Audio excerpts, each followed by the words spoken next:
Assalamualaikum warahmatullahi wabarakatuh. Selamat pagi Sobat TRJA semua.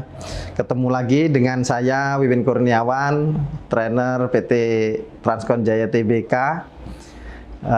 Pada TRJA Tip kali ini, saya akan membagikan sedikit informasi mengenai bagaimana cara mengganti atau cara melakukan penggantian minyak rem pada kendaraan. Untuk itu, supaya nggak lama-lama, kita ke lapangan saja. Oke, mari ikut saya.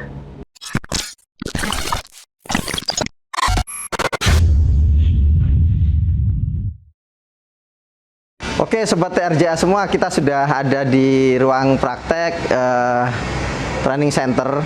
Kali ini saya akan menjelaskan dulu mengenai brake fluid atau biasa kita kenal dengan minyak rem. Nah, minyak rem ini berfungsi untuk menghasilkan tekanan hidrolik. Jadi ketika pedal rem itu ditekan, maka dia akan diubah menjadi tekanan hidrolik oleh master rem. Nah, bahan atau medianya itu adalah brake fluid. Nah, brake fluid ada beberapa tipe ya, ada yang menggunakan dot 3 biasa umumnya, ada juga yang dot 4. Nah, dot 3 atau dot 4 ini tergantung kendaraannya, spesifikasi kendaraan yang digunakan nanti. Biasanya tertera di tutupnya ya untuk penggantian brake fluid itu. Kalau di tutupnya tersebut bertuliskan dot 3, maka minyak rem yang kita gunakan itu juga dot 3. Kalau dot 4 nanti kita gunakannya dot 4. Karena antara dot 3 dan dot 4 ini mempunyai titik didih basah yang berbeda, maka tidak boleh dicampur penggunaannya. Misalkan ditutup pada kendaraan atau pada reservoir di master coupling itu bertuliskan dot 3, yang kita gunakan harus dot 3. Nggak boleh digunakan dengan yang dot 4 karena dapat menyebabkan kerusakan pada komponen di master couplingnya. Nanti bisa mengalami kerusakan. Atau sebaliknya yang kalau bertuliskan dot 4 juga tidak boleh digunakan minyak rem yang dot 3 tadi. Atau barangkali dicampur antara dot 3 dan dot 4 itu juga tidak diperkenankan karena dapat merusak. Bahan-bahan di dalam brake fluid antara dot 3 dan dot 4 itu berbeda aditifnya. Nah, seperti yang saya informasikan tadi, di sini ada pesan ya, di sini ada pesan spesifikasi minyak rem apa yang perlu digunakan. Pada tutup ini bertuliskan dot 3 atau dot 4. Artinya sebenarnya pada kendaraan ini bisa digunakan dot 3 atau dot 4. Tetapi kalau sudah kita gunakan dot 3 ya dot 3 saja ya, nggak boleh menggunakan dot 4, nggak bisa dicampur-campur. Proses penggantian minyak rem sendiri atau waktu penggantian brake fluid itu ada interval waktunya, yaitu setiap 20.000 km atau 1 tahun ya, mana yang tercapai lebih dahulu. Jadi setiap kali kendaraan itu digunakan sampai jarak tempuh 20.000 km atau 1 tahun, itu wajib nanti kita ganti minyak remnya. Karena apabila minyak remnya ini tidak diganti dengan jangka waktu tersebut, maka kualitas dari minyak rem tersebut akan mengalami penurunan. Jadi kadar airnya dapat meningkat sehingga waktu digunakan, waktu dilakukan pengereman, maka tekanan di dalam atau pressure tekanan rem itu akan berkurang sehingga efek pengeremannya menjadi kurang ya, sehingga rem menjadi tidak pakem atau bahkan bisa terjadi kegagalan pengereman. Yang kedua, resikonya bila tidak diganti, maka kandungan air pada minyak rem akan semakin banyak. Nah, ini yang lambat laun akan menimbulkan karat pada silinder rem ya, di dalam yang berada di dalam area silinder rem. Ini juga bisa menimbulkan macet dan sebagainya.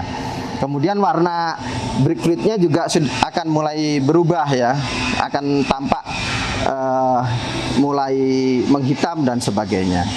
Nah, kalau ini dibiarkan terus-menerus, tadi seperti yang saya bilang bahwa daya pengereman akan semakin turun, ya, akibatnya lambat atau terjadinya gagal pengereman.